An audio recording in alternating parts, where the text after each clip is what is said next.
Good evening. Good to be with you all this evening. Glad you're here to worship together.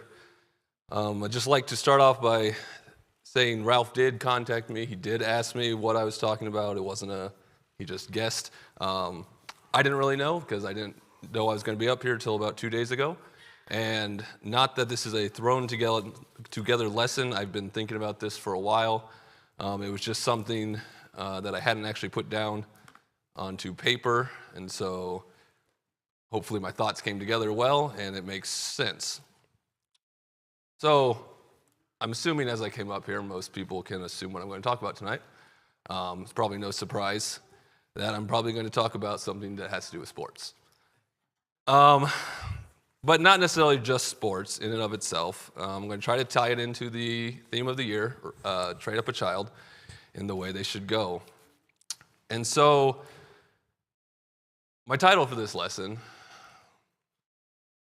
maybe, try this again, is Lessons Learned from Coaching and or Observing Children in Learning, Engaging, and Playing Sports. Part 1. So I've left myself some availability that this may be an ongoing series for the next 20 years. So just bear with me on that. Now, before I get started, I would like to just point out that, yes, I come up here and talk about sports, and yes, people say I really love sports, but I've realized if you talk to my children within the last year or two, they've started to make me feel like I don't actually like sports. Compared to them, I don't really like sports that much. So, as a lot of you know, this is under 8 soccer. Kazuma played on the team, I think we started last fall, for U8 soccer, and I started my coaching journey. I did it for the money. As a lot of people start their jobs, it's probably for the money. I started coaching for the money. When I realized, well, Kazuma can play for free if I coach, I was like, well, sounds like a pretty good idea. So I started coaching. But in that path, as I was coaching, I started to learn some things from my observations, and not just from watching Kazuma, but the other children that were on his team. Obviously, I was coaching a team of, I think we had about 8 kids at the time. It was 4 kids on the field at a time. I didn't know any of them besides Kazuma, and so there was quite a few things that I took note of, and I started taking those observations, and I said, well, this is just something that kids are going through. And then as I started thinking about it more, I was like, well, maybe it's not just kids. So I'm going to take some applications to what I saw on the field and then how we can apply it to ourselves. So the first thing I noticed, there's definitely a lot of sadness that was going on the field. Now, I will preface that I don't know Kazuma is sad in this picture. It just looked kind of like he was sad, so I was like, well, let's just throw it in there. It looks like a sad kid on a soccer field, maybe because he's by himself or I don't know why. But one of the things that I saw a lot was that, okay, they all came in at the same time, but depression can come quickly. Maybe that comes from them not scoring, maybe they're not getting passes, maybe they're just getting scored on all the time. The other kids are playing too rough. Even just losing in and of itself, maybe they lost the entire game, or maybe they're just behind by a lot of points. And that typically would make every kid on my team very sad, and often that sadness would lead to them wanting to quit. Now, whether it's just quit trying the game, or some of them ask, can I just go sit with my parents? It's really hard to then try to say, well, no, we got to keep playing this game when kids are sad. And so as my thought to the transition was, well, what about us? And what about when we get sad? And so the same thing, I thought, well, this sadness and depression can often come quickly for ourselves, so maybe things aren't going our way. Maybe we thought something in our spiritual life was supposed to be going one direction and it's going the other way, and it makes us get down on ourselves. Maybe that there's no one that seems to be helping us or even wanting our help. We got both sides of the scenario where, okay, I need some help, nobody's asking me, but then no one's also asking me for help. So I can get down about that. Or maybe nothing seems to be improving. We have situations where this really needs to change, and it doesn't seem to be changing. And so now, what do? I can't really seem to change it no matter how hard I try. And that leads us to the same result. where we may just want to quit. We may not want to try anymore because we don't see that same thing in anybody else, so why do it? We see an example of similarity in 2 Corinthians chapter 1. 2 Corinthians chapter 1, we read of the scenario here where Paul is talking, and he says here, "So if we do not want to be unaware, brethren, of our affliction which came to us in Asia, that we were burdened excessively, beyond our strengths, so that we despaired even of life. Indeed, we had the sentence of death within ourselves, so that we would not trust in ourselves, but in God who raises the dead, who delivered us from so great a peril of death, and will deliver us. He on whom we have set our hope, and he has yet to deliver us. You also joining in, helping us through your prayers, so that thanks may be given to many persons on behalf of for the favor bestowed on us through the prayers of many." There was a situation where they got to an affliction where they said, well, it's pretty much like death. We have this peril. They were probably sad. But through this, they realized, well, the answer is we need to lean on God more. And so for us and ourselves, when we get sad, we have the answer of God. We know we need to put our trust and our faith in God and have that hope that he will deliver us from those situations. And so my transition back to the soccer and the coaching was, well, what about the kids, right? That hope's not really there, right? It's a soccer game. And so there's an encouragement. So as I realized from coaching is that encouragement was something that's greatly needed. And I realized that it's greatly needed all the time. It wasn't something I could just say once at the beginning of the game and say, okay, guys, let's go give it our all. You guys are great, and that'd be it.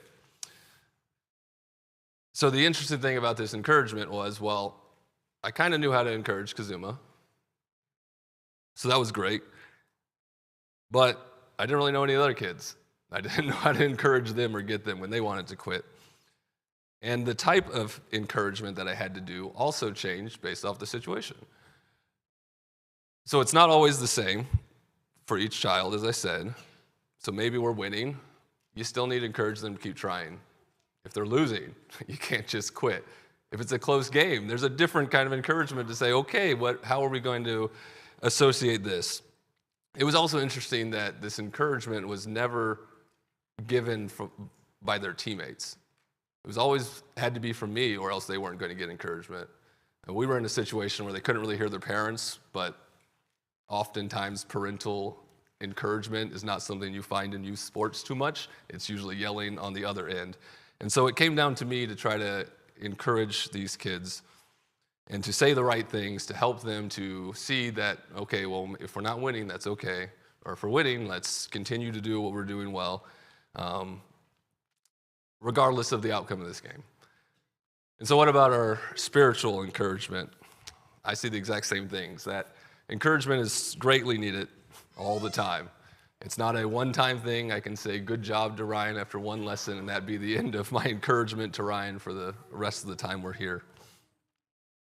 As I said earlier, that type of encouragement will change depending on the situation. It's not always the same for each person here because we're all different. The way I encourage Ryan's going to be differently than the way I encourage Dave.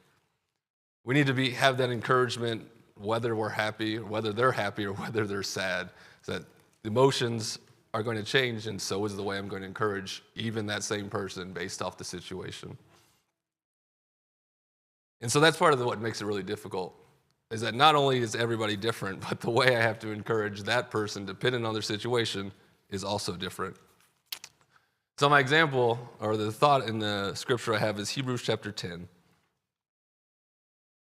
Hebrews chapter 10, verse 23 says, "Let us hold fast to the confession of our hope without wavering, for he who promised is faithful. And let us consider how to stir up one another to love and good works, not neglecting to meet together as a habit of some, but encouraging one another." I think we understand that our job is to encourage one another. And as I learned from the children, that part of it is to help people to continue, help people to not want to quit. That if you're left on your own, that seems to be just a natural way that you will go, is that you'll just want to quit. And so then as we continue to look at the soccer field, I looked at some gameplay, and this is in regards to the players on the field. So something I thought was interesting was that passing or asking for a pass does not seem to be a very natural thing for 4 to 6-year-olds to do. A lot of times, there's this very singular focus. I think Riley put it very aptly that it is herd ball, where you see the ball, you go get the ball. And so you have 6 of the 8 kids all playing there, and 2 of the other ones might be picking dandelions off the field, but they had their own focus. And so it's very much that their goal, in which they understand, and rightly so, the goal is to score. And so when somebody tells you you need to go score, as a 4-year-old, your option is, well, I'm going to go get the ball so I can go score. And so part of that is they also can't see what's around them. They just see the ball, and that's it. But what's interesting is every now and then, you'd get a kid who would pass the ball. And they would pass the ball, and they would immediately look over at me and stand there and just wait for me to appraise them and tell them they did a good job, not realizing there's still other stuff going on. We're not done playing. And this usually ended, most of the game was me just yelling. Now, yelling was not angrily, it was loudly, because I'm trying to get their attention. Pass the ball, pass the ball, pass the ball. And I think this is a common thing, not just in sports, for under 10-year-old to, once they have a focus, everything goes off. They have earmuffs on, and they have no idea what else is going on. So no matter what I said, it's very rare that they would actually hear me saying, pass the ball. And I think we actually realize that even in our adult league, that it's very hard to hear other people when you have a goal in mind. So what about ourselves? When we look at we as adults, our Christian, I'll say it, game time. So sometimes handing off things or passing things over and asking for help is very hard for us to do. Because we have that singular focus, and we might say, well, this is my task. And there's nothing wrong with saying, this is my task, I need to get done. But sometimes that causes us to miss the bigger picture. We're so focused on the thing that we're trying to get done that we miss, well, what else is actually going on? And we want to accomplish that task, whatever it is that we have in front of us, no matter what it takes. We can have that singular focus can drive us to a point where it doesn't really matter what I'm going to do. I'm going to get this done regardless of who else is on the side or what else is happening, because I'm the only one who can get this done. And sometimes we just do things because we want praise and recognition for the things that we do.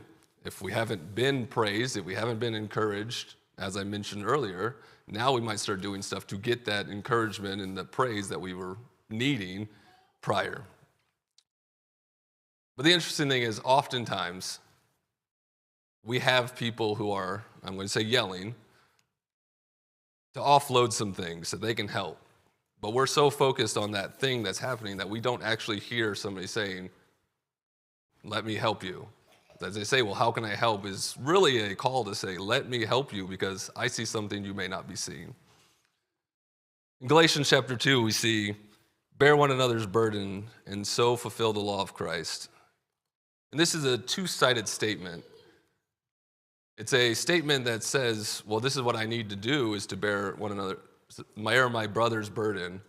But it also, the other side says, I have to allow them to bear my burden. Is that if you don't know what my burden is, then you cannot bear it.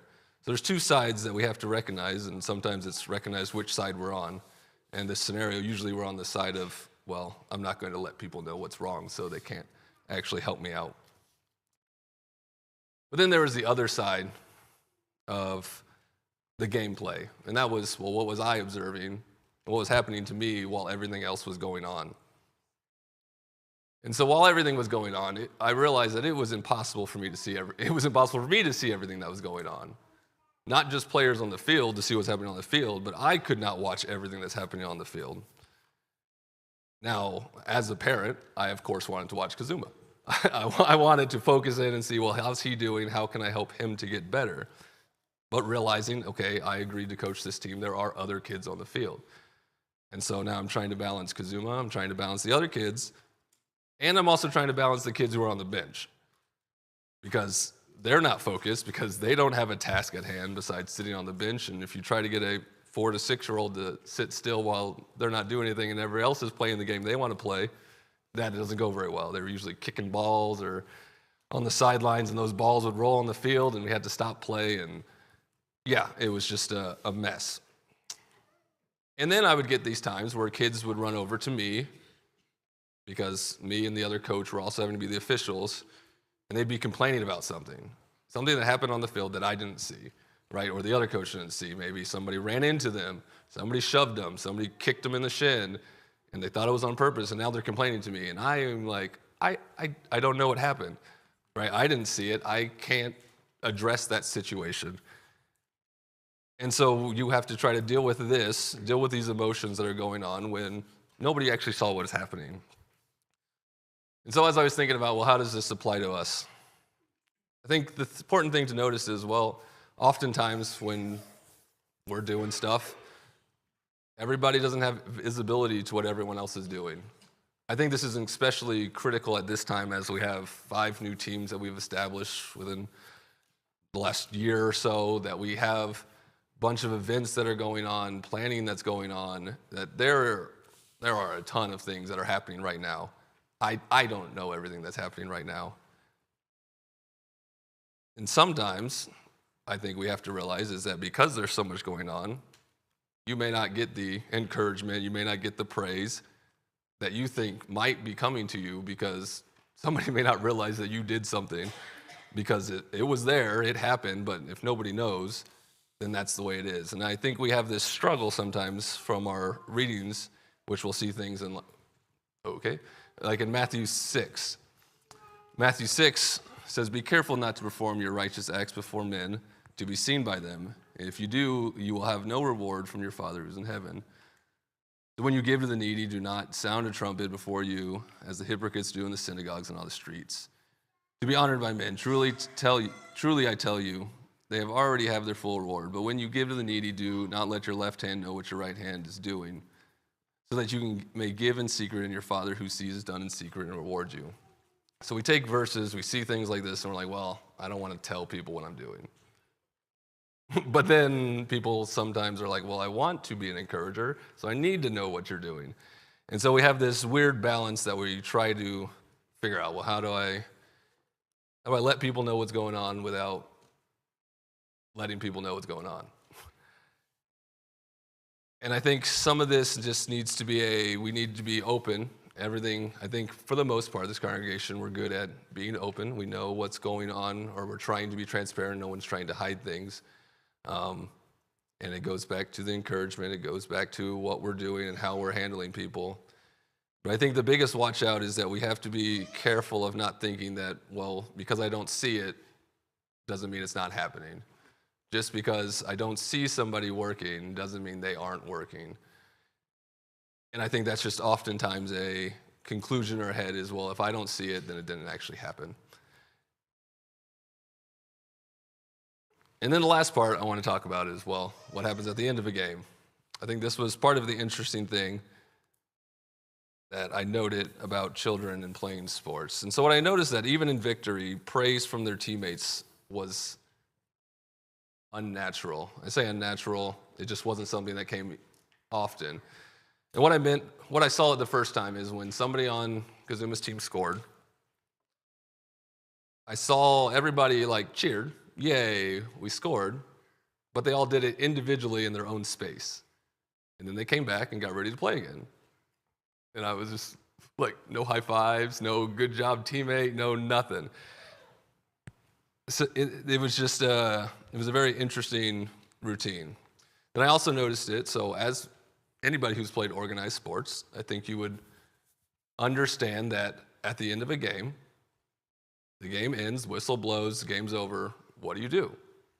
You go line up on a line across from the other team. You walk past each other. You give each other high fives, say good job, congratulate the team that won, say, hey, you guys played well to the team that lost. Even to this day, continuing to coach, what happens when the whistle blows and the game's over, all the kids sprint to their parents.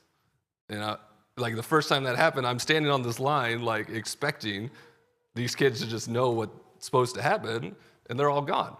And so it's a hey, we have to go talk to our opponents, whether we lost and say, hey, good job winning, or whether we won and say, hey, that was a great game, and we have to congratulate them.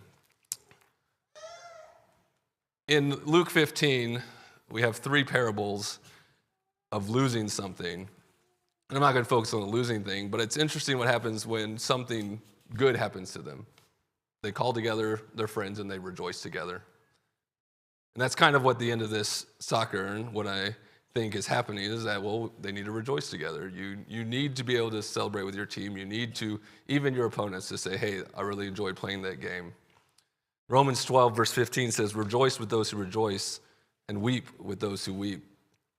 Building that sense of team camaraderie is a little difficult in scenarios like this where I'm trying to coach a group of kids who probably aren't going to stay together that long. So you're trying to, 8 weeks, try to get some kind of familiarity together, but more just teach them the principles, hey, you got to care for your teammates. So as I'm wrapping up here, there were some lessons. Oh, what's happening again? All right, so okay. This might take a little bit. You can just watch it go round and round. I don't know if this is like a loading thing or how many times do you think it's going to go? There we go. So then there's some lessons that I taught and some lessons learned that I think are applicable to us today. And yes, that is Kazuma, in case you were asking yourself. So one of those lessons is that being active and productive is very hard work. And it doesn't always go the way that you hope it does. That being active when you're teaching a kid to play something is that you have to work hard, you have to practice, and you have to teach them you're not always going to win.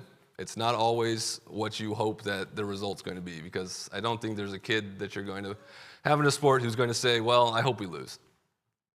I mean, they'll probably say it jokingly, but of course they want to win. They want their hard work to pay off.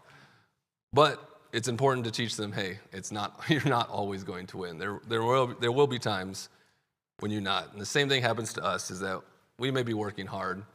You may want some kind of recognition or praise, and you may not get it. You may expect it to go a certain way, and it may not happen. And that's just a lesson that I think we all need to learn.